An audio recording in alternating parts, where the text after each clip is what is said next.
What's up guys, welcome back to the channel. So today we're getting into my favorite real estate video hack that I think everybody should try at least once. So if you're feeling like you're running out of new shots to do, you're getting bored, you want to add something that's a little bit next level, this video is for you. So thanks for joining, now let's get into it.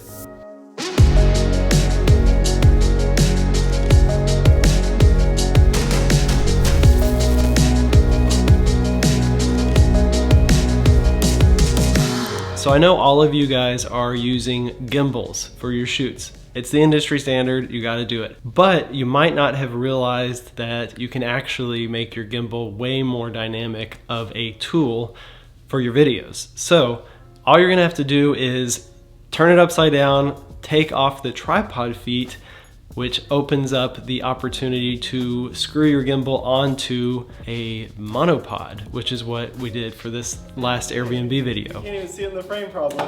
Now your gimbal can extend to be like 10 feet.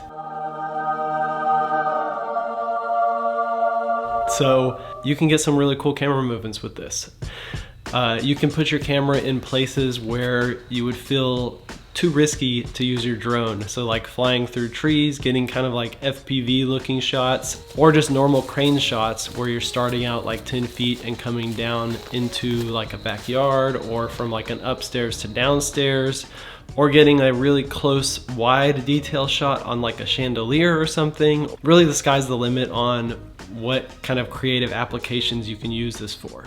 So you don't want to go too long with the monopod like this, because you start to lose some stability the more that it's able to like move like that. So this is a pretty good distance, just like an arm's length.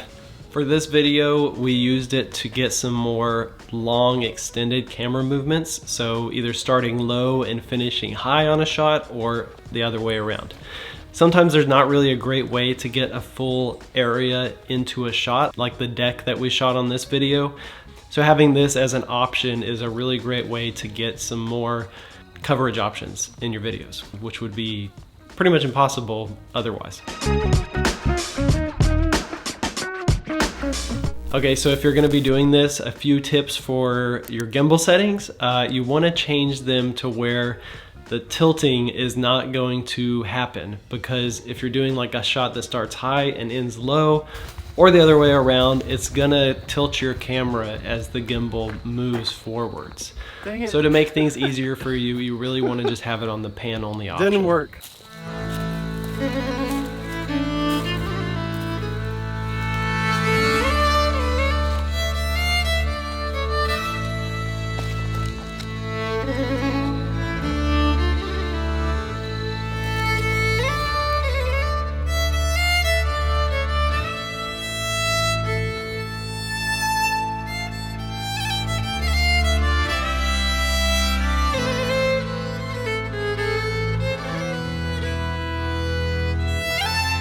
So to level it up even more, I highly recommend that you get a helmet and wrist guards for this next one.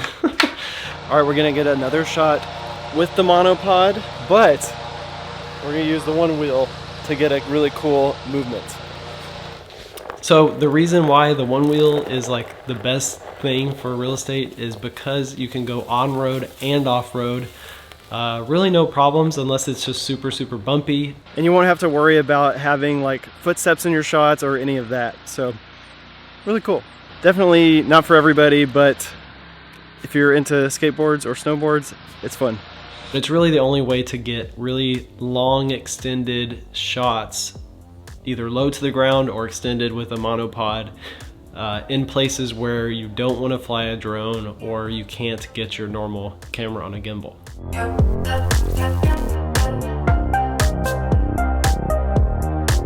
If you're having a hard time nailing the composition and stuff on these shots, one big tip I have is to actually just do them completely backwards. So start out with the house framed nicely how you want it, and then go through your whole movement backwards, and then wherever your camera ends up is however far you're gonna get. This way, whenever you reverse it, you know your shot's gonna lock up on that house, give you that composition you want, and depending on how far you go, part of it's gonna be usable, part of it's not gonna be usable, and that's okay because you know that at least part of your shot is gonna be golden.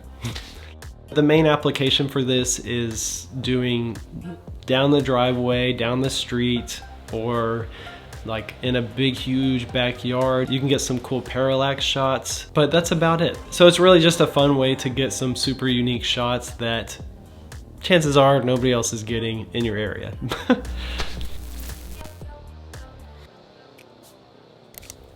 Also, I like to shoot these at 60 frames a second. 30 is also great for outdoor shots because you can slow them down if you want to. You can do some more speed ramping type of stuff to just add a little bit more emphasis to it. And it just gives you a lot more wiggle room if you get your speed off, or you know, have more bumps in your shots or whatever. This is like the most ridiculous looking setup ever. These guys fishing are probably getting a kick out of this. So a lot cheaper option. I actually started out doing this using skateboards. It's just a little bit more complicated to get your speed right and maintain that speed.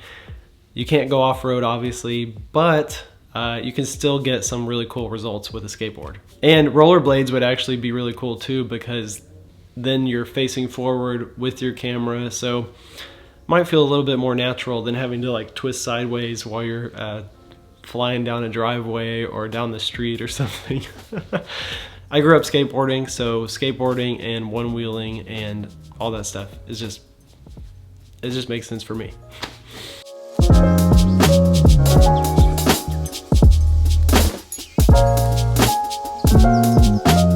And that's about it. So make sure to leave a comment on what you think. Maybe some of you guessed this before, that's how I got these shots. But I'm glad I was able to get that video to you guys. I've been wanting to do it for a while and haven't really had a great opportunity to shoot some behind the scenes. So getting that Airbnb, having free range to not be under time pressure and all that stuff like on a client shoot worked out well. Let me know if you want to see more stuff like that. I think that'd be kind of a fun series. So if you like the video and you're new, make sure to subscribe, turn on your notifications for more stuff like this. Welcome to the channel. I appreciate all of you guys being here and all the support you guys have given me. Over the last year, we're doing YouTube videos. It's fun, it's cool, and I'm glad I'm able to help you guys. So thanks so much for being here, and I look forward to seeing you all in the next one. Peace.